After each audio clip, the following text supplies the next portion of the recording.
Di balik keistimewaan dan keunikannya, berabad-abad lamanya Laut Mati menyimpan peristiwa alam yang amat dahsyat.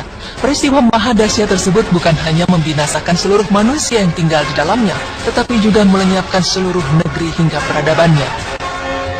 Fakta dan sejarah menunjukkan, Laut Mati adalah tempat diazabnya kaum homoseksual yang dilakukan oleh kaum Nabi Lut alaihissalam. Nabi Lut merupakan nabi yang satu masa dengan Nabi Ibrahim alaihissalam. Lut diutus untuk kaum Sodom atau Gomorrah, kaum yang mempunyai sifat-sifat aneh yang tidak pernah dilakukan oleh kaum-kaum sebelumnya. Sifat itu adalah homoseksual atau suka dengan sesama jenis kelamin. Saat itu, Nabi Lut alaihissalam mengajak penduduk Sodom untuk beriman dan meninggalkan perbuatan keji itu. Beliau berkata kepada mereka, "Mengapa kamu tidak bertakwa? Sesungguhnya aku adalah seorang rasul kepercayaan yang diutus kepadamu. Maka bertakwalah kepada Allah dan taatlah kepadaku. Dan aku sekali-kali tidak minta upah kepadamu atas ajakan itu. Upahku tidak lain hanyalah dari Tuhan semesta alam. Mengapa kamu mendatangi jenis laki-laki di antara manusia? Dan kamu tinggalkan istri-istri yang dijadikan oleh Tuhanmu untukmu. Bahkan kamu adalah orang-orang yang melampaui batas." Quran Surah Asy-Syu'ara ayat 160 hingga 166. Tetapi kaum Lut tidak peduli dengan seruan itu, bahkan bersikap sombong dan mencemooh Nabi Lut. Meskipun begitu, Nabi Lut alaihissalam tidak putus asa. Ia tetap bersabar, mengajak kaumnya bertaubat dan memperingati mereka agar tidak melakukan perbuatan mungkar dan keji. Tapi apa yang didapatkan tidak sesuai yang diharapkan. Kaumnya tidak ada yang beriman kepadanya. Mereka lebih memilih kesesatan dan kemaksiatan. Mereka juga mengancam akan mengusir Nabi Lut alaihissalam dari kampung mereka, karena memang ia adalah orang asing. Bahkan mereka berkata kepada Nabi Lut, "Datangkanlah kepada kami azab Allah jika kamu termasuk orang-orang yang benar." Quran Surah Al-Ankabut ayat 29.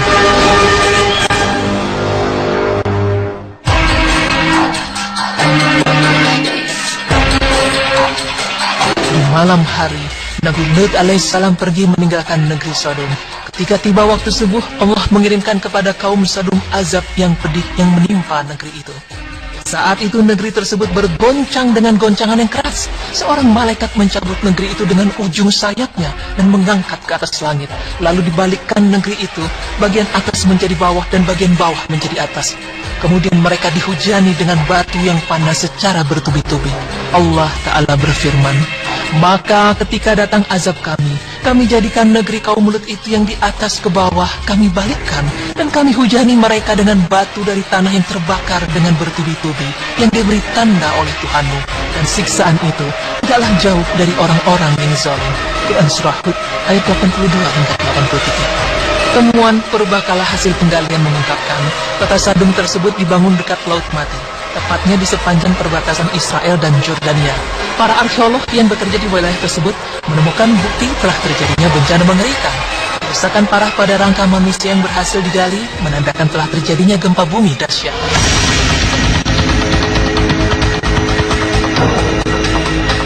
Menurut siaran televisi luar negeri berjudul Ilmuwan Mengungkap Tamatnya Riwayat Kota Sodom, teolog asal Inggris Graham Harris termasuk ilmuwan yang menemukan bukti meyakinkan tentang hal ini. Menurutnya, Sodom dibangun di pesisir Laut Mati, dan penduduknya berdagang aspal yang tersedia di wilayah tersebut. Zat hitam lengket ini di masa lalu digunakan sebagai pelapis tahan air pada perahu dan perekat bebatuan pada bangunan. Masih menurut Graham Harris, daerah pemukiman yang tepat berada di pesisir Laut Mati ini juga berdiri di atas dataran yang mudah guncang.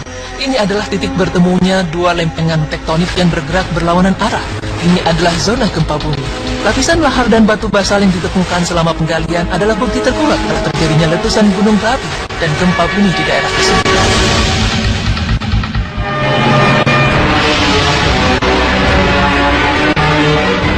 Peristiwa yang digambarkan Al-Quran dengan kalimat "kami hujani mereka dengan batu dari tanah yang terbakar dengan bertubi-tubi" besar kemungkinannya sebagai letusan gunung berapi.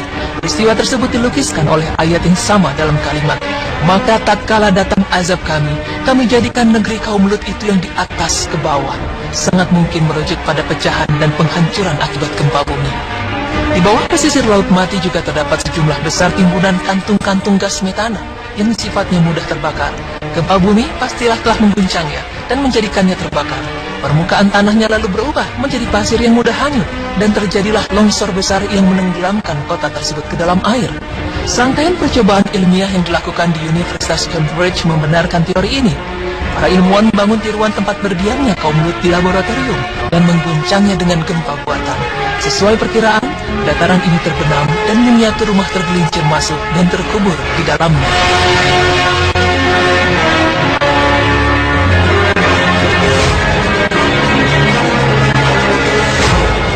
Penemuan arkeologis dan percobaan ilmiah ini mengungkap satu kenyataan penting, yaitu kaum Lut yang disebutkan Al-Quran memang pernah hidup di masa lalu dan diazab oleh bencana kiriman Allah akibat penyimpangannya.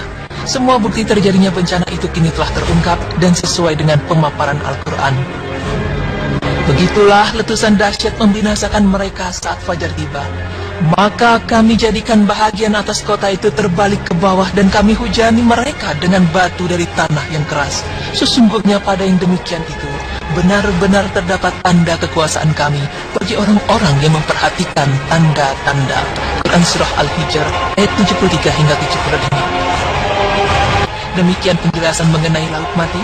Semoga ini dapat menjadi pelajaran bagi kita dan bisa menambah iman kita kepada Allah Subhanahu wa Ta'ala akan azab yang sudah dijanjikan.